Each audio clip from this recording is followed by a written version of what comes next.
everyone. This is Claire from the Here and There Collective. I am here today with the wonderful Natalia Nakazawa for a conversation. I'm very excited to welcome you and chat a little bit more about your practice and what you've been up to, as well as some exciting future projects that are coming up.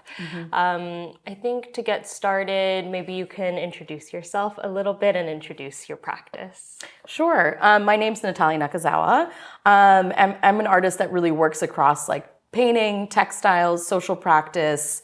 I work, in a very engaged way with a lot of different groups of people. Teaching is really part of my practice. Arts administration, organizing. All of the hats. Yeah, all of the hats. So in some ways, my practice is really multifaceted.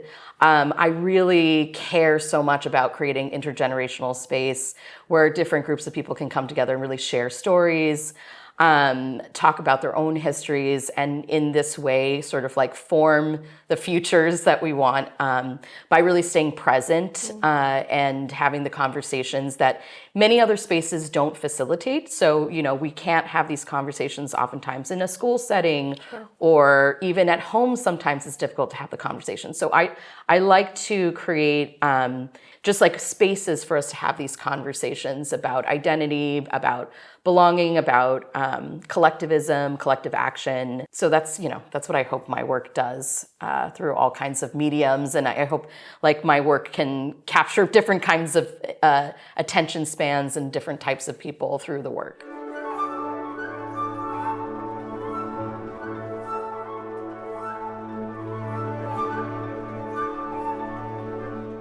You are a professor, you work on various boards, and you have different programs that you have going on. And I actually met you in like an arts administrative kind of role, capacity to begin with. And something that you kind of mention is the importance of thinking about art as a vehicle, as a way to get from one point to another. And I feel like you're thinking about that within each of your different kind of hats. Do you want to speak a little bit about how these different roles all feed back into your practice? I've been going through this process over time, having come from a more traditional sort of arts background. I went to Rhode Island School of Design, and it was a wonderful education, but it very much focused on a studio-based practice and something that was realized through, tangible objects and through the sort of trafficking of these objects. And what I've realized over time is that my practice is much more expansive and much more informed by different political systems of education, systems of collective action, and even becoming like a mother or a parent has so informed how I operate in the world, how I find space and create space in the world. And so through conversations with even other artists and other friends, like I realized that it's a much bigger picture. And so as much as possible, I really think of my art practice, again, in this kind of broader research terms. Like I have these big questions that I'm trying to like use art as a vehicle to sort of like drive these questions, ask them, to the world, and then find the answers, find different replies to my questions, and then kind of build something through that. So it's a little bit more of like a call and response process. And I think that, being an artist, being an educator, being an arts administrator, being a parent, working in collectives, that these are not like different things, but rather they're all feeding and informing like a very unified vision of how to sort of move through space. And I'm so thankful for all these types of training, because in some way I feel like,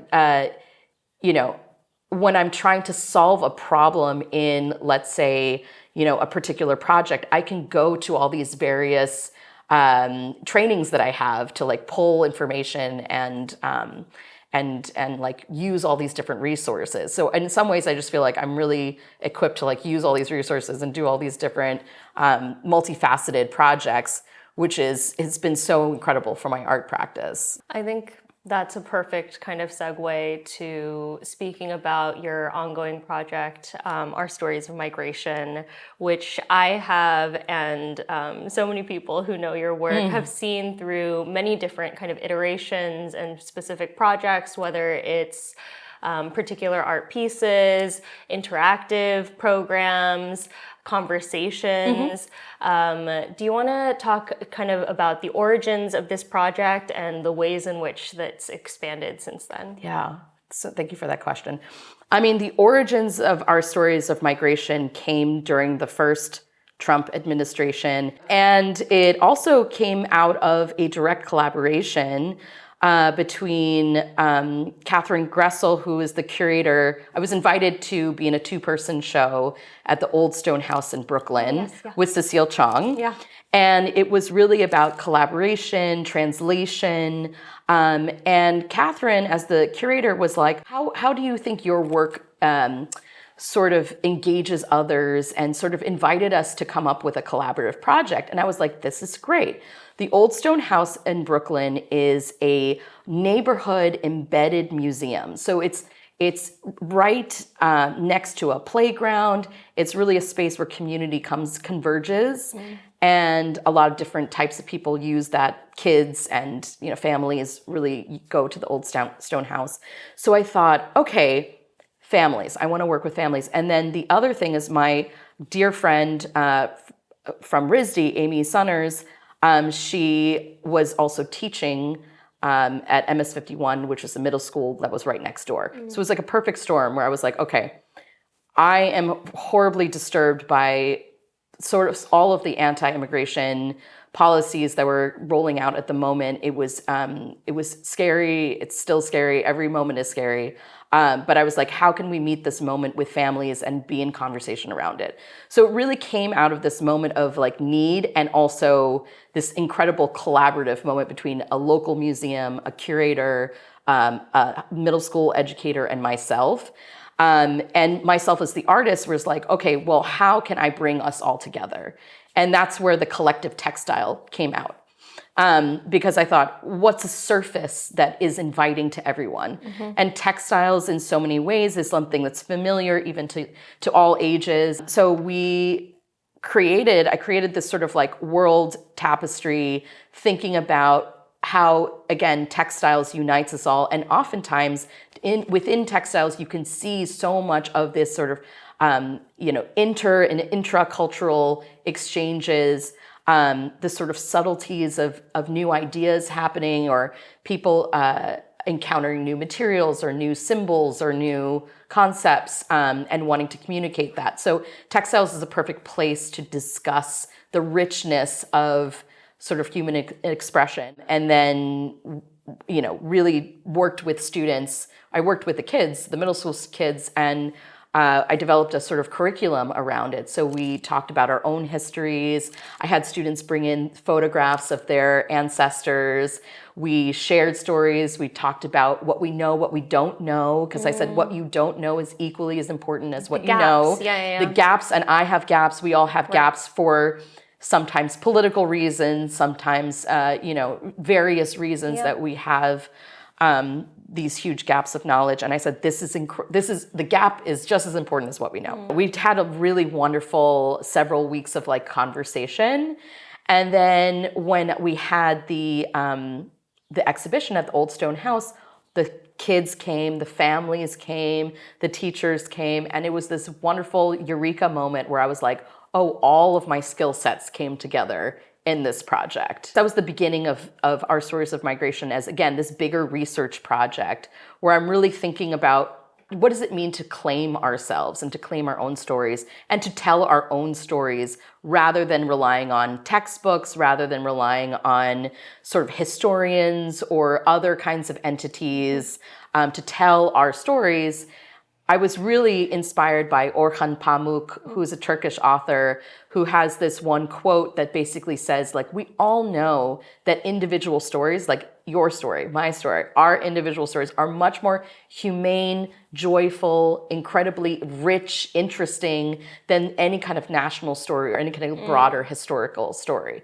So, and I really feel that. I feel like each one of us is an entire universe. And so what better way to sort of like understand that than allow people space to talk about themselves and to share their own stories. Since then, it's become, an ongoing tapestry project. It's become an oral history kind of project. It's become a map making project. It's like a big moving research project. I think that your work, especially with this particular project, Our Stories of Migration, has made me think about what the purpose can be for a mixed media practice, right? Yeah. What's the case for it behind?